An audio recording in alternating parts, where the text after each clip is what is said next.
Sagittarius यानी धनु राशि के लिए हम देखेंगे करियर में क्या एक्सपेक्ट कर सकते हैं इन द रेस्ट ऑफ 2025, यानी जो बचे हुए दिन हैं इस साल के। आप क्या चेंजेस एक्सपेक्ट कर सकते हैं अपने करियर एरिया में और लव लाइफ में, ताकि आप अपने 2026 के अंदर इस गाइडेंस से बेटर रिजल्ट्स या बेटर एक्सपेक्ट कर सकें। ठीक है, तो चलिए पहले हम शफल करते हैं इस डेक को, जो कि आपके करियर एरिया के बारे में हमें कुछ गाइडेंस ज़रूर देगा। See how beautiful this is. आपको अभी कार्ड्स दिखाती हूँ मैं। So the first card is give and take, very beautiful. Relationships, star power, and bottom of the deck is moving up. बहुत अच्छे कार्ड्स हैं आपके लिए, सारे ही पॉजिटिव कार्ड्स हैं। Let me clarify this with the tarot deck also.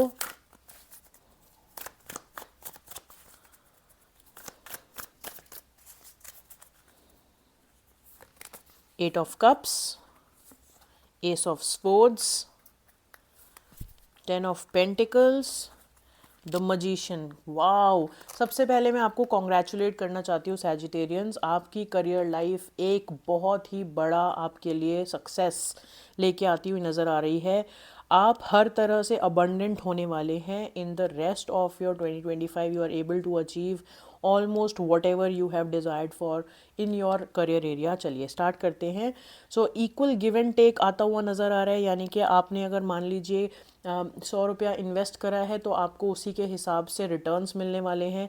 आप क्योंकि आपने ना बहुत स्ट्रगल के बाद ये डिसाइड किया है कि जो चीज़ें आपको फुलफ़िल नहीं करती हैं आप उनसे वॉक ऑफ करते हुए नज़र आओगे, और आप जा रहे हो ब्राइटनेस की तरफ, आप जा रहे हो सनशाइन की तरफ, which is actually making your life very easy and smooth. जहाँ पे आपको ये समझ में आ गया है कि मुझे ना अब लाइफ में ना चीज़ें अचीव करनी है, मुझे अब रुकना नहीं है किसी के लिए। तो अगर मेरी अगर मैं अपनी थॉट प्रोसेस को पॉजिटिव रखूँ, अपने टॉक्सिक पैटर्न्स को चेक में रखूँ, यानी कि अगर मैं कोई चीज़ें गलत कर रहा हूँ या कर रही हूँ, कोई नेगेटिव इम्पैक्ट है, नेगेटिव लोगों का इन्फ्लुएंस है, नेगेटिव या टॉक्सिक पैटर्न्स का इन्फ्लुएंस है, अगर मैं उसे छोड़ दूँ तो I will be able to achieve what I deserve. तो what you deserve, you are actually achieving that. With this also I can see कि ऐसा हो सकता है कि आपके ऑफिस में आपके कोई कलीग हैं जो आपके रिलेशनशिप में भी हो सकते हैं, मतलब जिनके साथ आपका प्यार भी हो सकता है, रिलेशनशिप हो सकता है, या तो फिर आपके कोई बिजनेस पार्टनर है जिनके साथ आपकी कम्युनिकेशन अच्छी होती हुई नज़र आ रही है। आपको आपको एस ऑफ स्पोर्ट्स का कार्ड आया है, इसको क्लैरिफाई कर रहा है, यानी कि कुछ एक बिजनेस अपॉर्चुनिटी आपके लिए आ रही है जो कि एक नए सिरे से आप स्टार्ट करो। एक नया थॉट है आपका कि आपको इस पार्टनरशिप में एक नया पन लेके आना, एक नया प्रोजेक्ट स्टार्ट करना है, एक नई बिजनेस अपॉर्चुनिटी पे काम करना है। तो ये आपके माइंड में आता हुआ दिख रहा है। इन द रेस्ट ऑफ 2025 आपको किसी नई अपॉर्चुनिटी पे काम करने का मन करेगा। And let me tell you, आपका जो भी मन करेगा ना, with the magician card you are moving up. यानी मजिशियन कार्ड आपको पता ही है कि ना एक 78 कार्ड्स के डेक में this is one of the most powerful cards which suggest कि आपके पास सारी रिसोर्सेज हैं जो आपको कुछ भी क्रिएट, यानी आप एक मजिशियन हो, आप कुछ भी क्रिएट कर सकते हो जो भी आप चाहो। और आप क्या क्रिएट करना चाहते हो? 10 of pentacles, a fulfilled family, a fulfilled abundant family, जहाँ पे किसी भी चीज़ की कमी नहीं है, कंप्लीशन है। आप अपनी फैमिली को वो सब कुछ प्रोवाइड कर पाओगे in the form of pentacles, यानी stability, in the form of abundance, in the form of lot of money, lot of progress in life. और वो आप करते हुए नज़र आ रहे हो। आपको कहा जा रहा है कि आपको ना अपने टैलेंट के ऊपर काम करना चाहिए। जैसे अगर मान लो आप कोई इन्फ्लुएंसर हो या आप किसी एंटरटेनमेंट इंडस्ट्री में काम करते हो, वहाँ पे तो आपके मतलब वारे न्यारे होने वाले हैं, बहुत ही शाइन करने वाले हो। इवन मान लीजिए आप कोई किसी ऐसे ऑर्गेनाइजेशन में काम करते हो जहाँ पे आपका लीडरशिप रोल है, या फिर आप सेंटर ऑफ अट्रैक्शन रहते हो, या कम्युनिकेशन इज़ योर फोर्टे, वहाँ पे भी आप बहुत ही ज़्यादा चमकने वाले हो। नेवरदलेस आप जिस भी फील्ड में काम करते हो, जिस भी जगह पे जॉब कर रहे हो या बिजनेस कर रहे हैं आप, वहाँ पे आपके लिए ग्रोथ और अबंडेंस आती हुई नज़र आ रही है। So you are increasing your power, your status, your fortune, your attracting fame, you are attracting lot of abundance in your life, you are climbing up the ladder, you are making a better home, better office। आपके लिए मतलब whatever you desire for, you are achieving that in your career, so very good and very many congratulations Sagittarius, आपके लिए बहुत ही अच्छा time आता हुआ नज़र आ रहा है। चलिए अब हम चेक करते हैं कि आपके लव एरिया में आपके लिए क्या आ रहा है। ये ज़रा मैं हटा दूँ एक सेकेंड। सो आपकी लव लाइफ में यानी सैजिटेरियस की धनु राशि की लव लाइफ में रेस्ट ऑफ 2025 क्या दिख रहा है? Destiny, imperfections, the ex, alone time. Okay, let me clarify with the tarot also.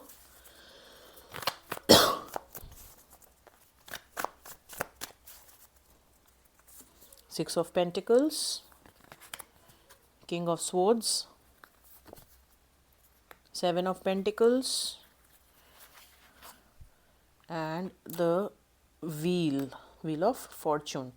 देखिए आप हो गए हैं बहुत ही ज़्यादा लकी आपके लव लाइफ में भी। लेट मी टेल यू, अगर आप किसी ट्विन फ्लेम जर्नी में हैं, जो मुझे ऐसा लग रहा है चांसेस हो सकते हैं कि आप एक ट्विन फ्लेम के साथ डील कर रहे हो, तो वहाँ पे इक्वल गिव एंड टेक आता हुआ नज़र आ रहा है, रीयूनियन नज़र आ रहा है।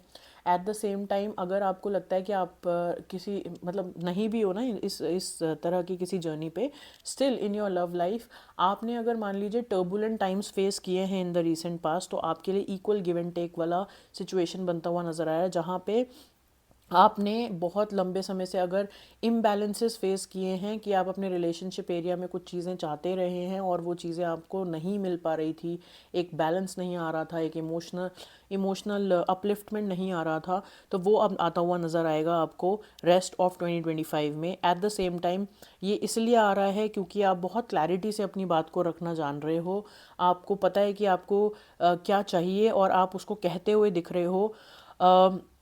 आपको पता है कि आपके रिलेशनशिप में फ्लॉज भी हैं, nothing is perfect, nobody is perfect, no relationship is perfect, but at the same time आप उनके बारे में क्लैरिटी से बात करते हुए नज़र आ रहे हो और आपके लिए ना ये डिवाइन टाइम आ गया, यानी कि एक पूरा पहिया आपका घूम रहा है। यानी अगर अभी तक टर्बुलेंट टाइम्स चल रहे थे आपके रिलेशनशिप एरिया में, तो अब आपका समय बहुत ही अच्छा होता हुआ दिख रहा है, ग्रोथ की तरफ बढ़ रहा है आपका रिलेशनशिप।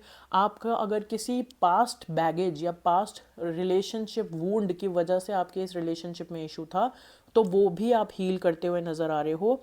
आपने काफ़ी टाइम स्पेंड किया है अपने साथ, जिस समय ने आपको ये क्लैरिटी दी है कि आपके रिलेशनशिप को हील करने के लिए या इस रिलेशनशिप को अपलिफ्ट करने के लिए या इस रिलेशनशिप में प्यार लाने के लिए आपको क्या चीज़ें करनी चाहिए, आपको अपने पार्टनर से किस तरह से कम्युनिकेट करना चाहिए, आपको अपने अंदर क्या चेंजेस लेके आने चाहिए। तो आपने काफ़ी हद तक अपने अंदर ये बदलाव किया है क्योंकि आपको अपने रिलेशनशिप में पीस चाहिए। You are doing great in your career and at the same time you really feel that your love life should also be in a great shape, और वो आप मुझे करते हुए नज़र आ रहे हो क्योंकि समय का पहिया अब घूम रहा है। पहले सिर्फ आप मेहनत कर रहे थे, समय आपका साथ नहीं दे रहा था, but let me tell you, अब आप भी मेहनत कीजिए क्योंकि समय आपके साथ है। तो अगर आप मेहनत नहीं करोगे, समय साथ होगा तो भी रिजल्ट्स पूरी तरह से नहीं आएंगे, लेकिन अगर आप भी मेहनत करेंगे और समय भी आपका साथ यानी डेस्टिनी भी आपके साथ है, तो आपको रिजल्ट्स मल्टीपल फोल्ड्स मिलेंगे। सो आपकी गाइडेंस यही है कि आप इसको बेटर बनाने की जो थॉट प्रोसेस में हैं वो आपको ज़रूर करना है, because destiny is also going to favour you now. ठीक है, चलिए आपके लिए मूनोलॉजी डेक से हम लोग एक ओवरऑल वेलबींग के लिए कार्ड ले लेते हैं कि what is coming for you as a universe guidance for the rest of 2025। देखिए, expect powerful change, a win win outcome is forecast. मैंने नहीं कहा आपको, आपके करियर एरिया में ले लो चाहे आप अपने लव एरिया में ले लो, एक बैलेंस बनता हुआ नजर आ रही है। देख रहे हो तराजू, एक बैलेंस बनता हुआ नजर आ रहा है। जो भी करोगे, जैसे भी करोगे, जो भी आपको आपके करियर में आया था मजिशियन, यानी कि anything that you are going to touch will turn into gold, आप क्रिएट कर पाओगे, मजिशियन एनर्जी में आ रहे हो। और वहीं पे आपके लव लाइफ में व्हील ऑफ फॉर्चून आया, यानी कि अगेन पावरफुल चेंज आ रहा है, और ये powerful change will bring you a win win outcome. तो again destiny is favouring you. So आपके लिए बहुत ही ब्यूटिफुल कार्ड्स आए हैं। अभी तक की जितनी भी मैं रीडिंग्स कर रही हूँ उसमें से सबसे सुंदर, अगर किसी का समय दिख रहा है मुझे इन द रेस्ट ऑफ 2025, वो सैजिटेरियस आपका है, believe you me. So all the very best.